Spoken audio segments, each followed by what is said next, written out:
जत तालुक्यातील रावड गुंडवाडी, मुचंडी उंटवाडी व पाच्छापूर परिसरात काल झालेल्या प्रचंड अतिवृष्टीमुळे शेतकऱ्यांचे मोठ्या प्रमाणावर नुकसान झाले। डाळिंब, द्राक्ष, कांदा, गहू, आंबा, लिंबू यासारखी पिके पूर्णतः उद्ध्वस्त झाल्याने येथील शेतकरी हवालदिल झाला असून अनेक कुटुंबांवर मोठे आर्थिक संकट ओढवले आहे।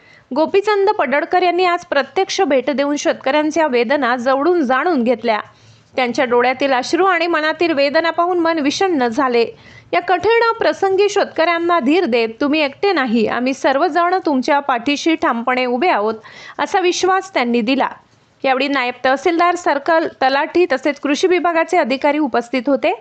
अतिवृष्टीमुळे झालेल्या नुकसानीचे तात्काळ पंचनामे करण्याच्या स्पष्ट सूचना देण्यात आल्या असून नुकसानग्रस्त शेतकऱ्यांना शासनाकडून योग्य ती भरपाई मिळवून देण्यासाठी सर्वतोपरी प्रयत्न केले जाणार असल्याचे सांगण्यात आले। शेतकरी हा आपल्या अर्थव्यवस्थेचा कणा आहे। या संकटाच्या काळात त्याला एकटे सोडले जाणार नाही, तर त्याच्या पाठीशी भक्कमपणे उभे राहून न्याय मिळवून देण्याचा निर्धार व्यक्त करण्यात आलाय। माधव न्यूज महाराष्ट्र संपादक सुरेश पोटे। इतकंच अशा आणखी महत्त्वाच्या बातम्या पाहण्यासाठी आमच्या सोबत जोडलेले रहा। आमचा व्हिडिओ लाईक, शेअर आणि चॅनल सबस्क्राईब करायला विसरू नका। धन्यवाद।